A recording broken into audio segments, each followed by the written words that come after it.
I'm going to be talking about some tips and tricks that we found out on our 2-week trip with Escape Maverick camper vans. We took our van from LA and went up to Yosemite and then San Francisco, and then we came back down on Route 1 on the west.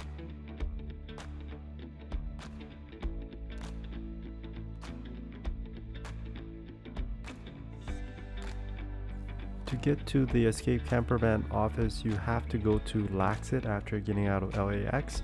It's basically their car sharing parking lot, and also taxis take off from here. Taxi rides cost about $19 and it's a fairly quick ride. Once you get to the Escape Campervan office, they're going to get you to fill up some paperwork. It takes about 20 minutes, and then you're going to do a visual inspection of your van.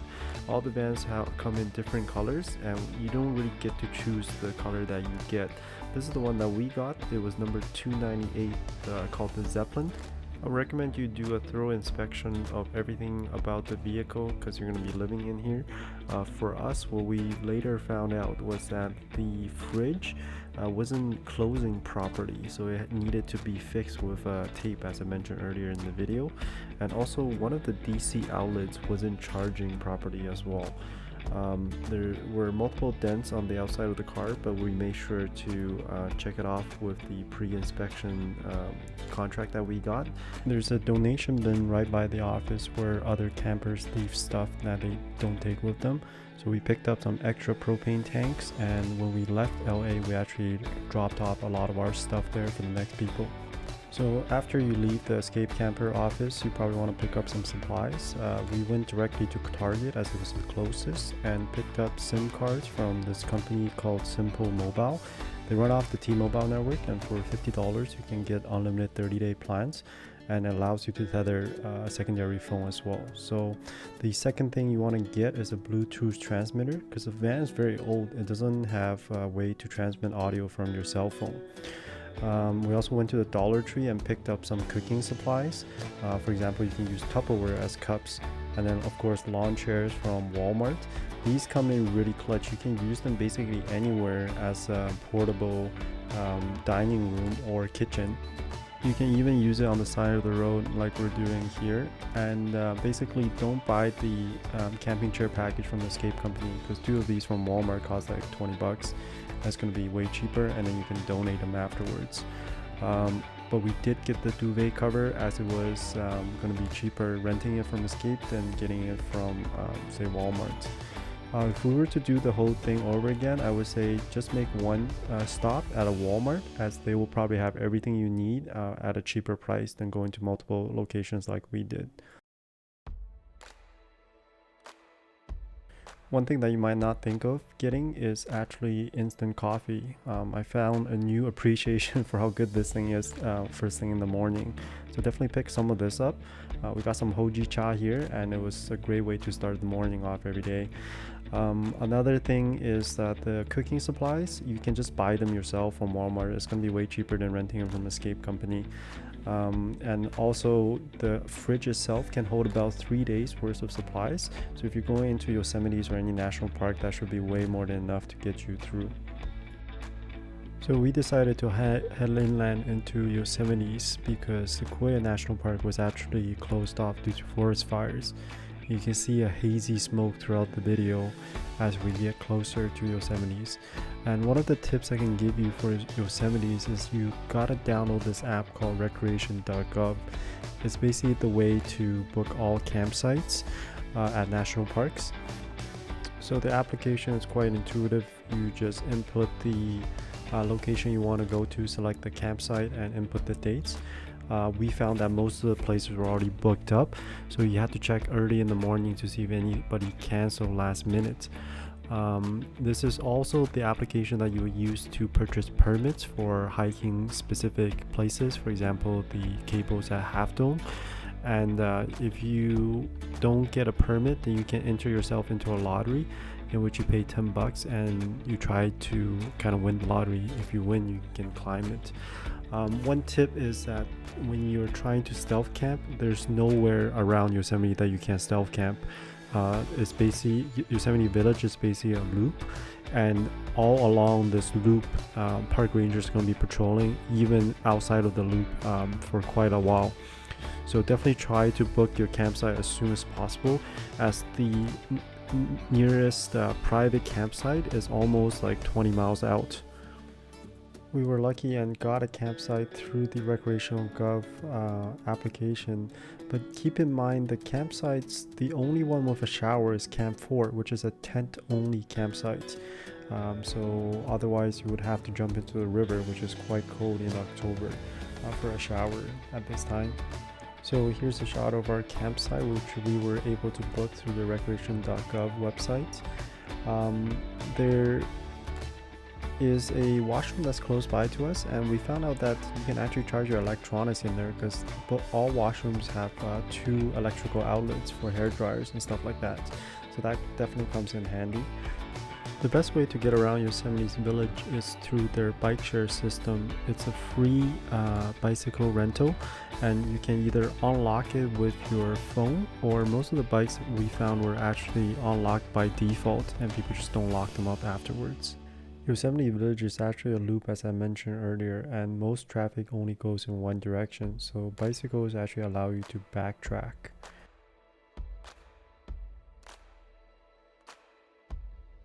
When you're exploring the city, we found it best to do it with Lime scooters. Basically, park your car far away from the city center where it's free parking, and then get a daily pass for these scooters. You basically download the app. For LA and San Francisco, ranges between $18 to $20 a day for 24 hours. And basically you can ride as much as you want within a 90-minute window, and then take out a new one which lasts another 90 minutes. So we found them to be a great way to explore the city at our own pace while getting some fresh air, and also you get to see sights you wouldn't have if you were just going by the car alone. Plus the traffic situation in these cities is terrible, and finding parking is ridiculous. So definitely highly recommend getting Lime scooters while you're there. Of course you do need to have internet, which is the reason why you picked up the SIM card at the beginning of the video, like I mentioned. There are of course other competitors to Lime, but we found Lime to be the cheapest, and the ones in San Francisco actually can get you up hills very easily. The ones in LA are kind of crappy. You can even take them down the famous Lombard Street of San Francisco like we did here. That's quite an interesting experience. However, you gotta check the map to make sure you're not riding into a zone that's prohibited, as they're geo-fenced, so sometimes they will cut off power if you're riding into a forbidden zone like Beverly Hills.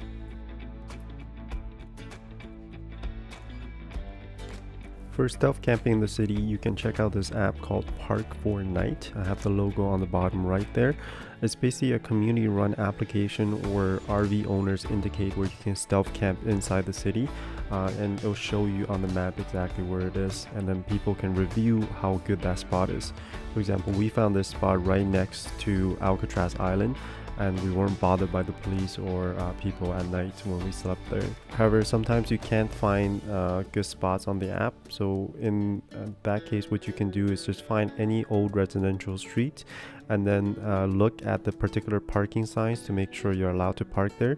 For example, some streets in San Francisco and LA have specific street cleaning days where you're not allowed to park, so just make sure to read the parking signs.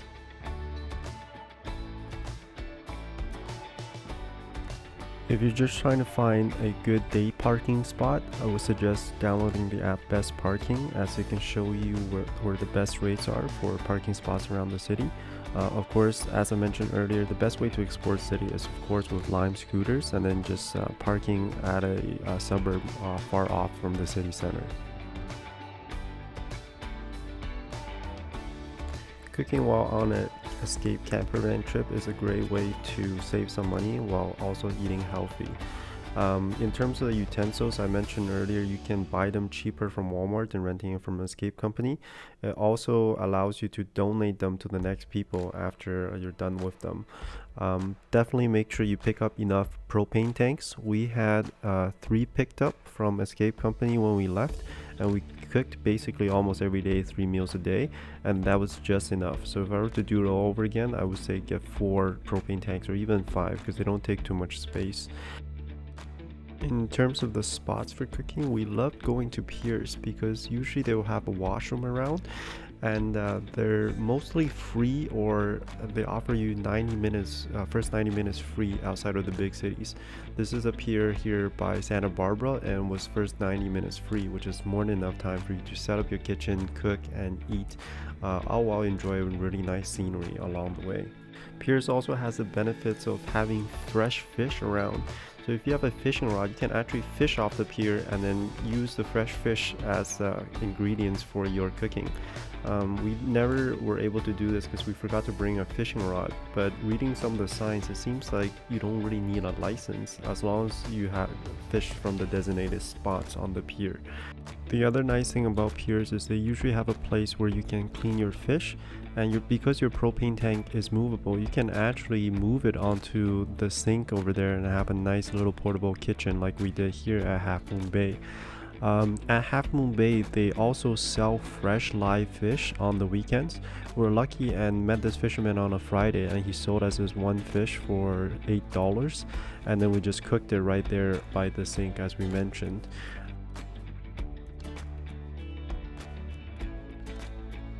Public beaches offer a great way to get cleaned up. For example, here is Venice Beach, where we brushed our teeth and also took a shower in the daytime.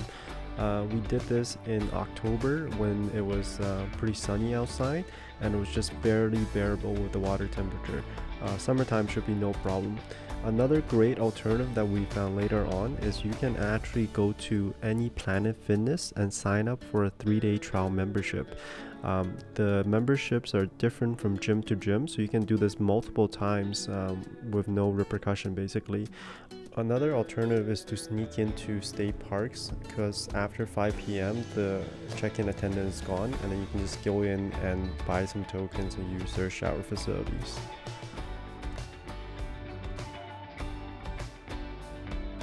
Fuel is cheaper outside of the city, so make sure you fill up before you come into any big metropolitan area. There will be vendors along the highway as you're driving down one, and they will be selling fruits and produce at a cheaper price than grocery stores inland. We bought 5 kiwis for $1 here. If you're inside the city, go to Grocery Outlet, where they will have food that's almost about to expire at more than half price off.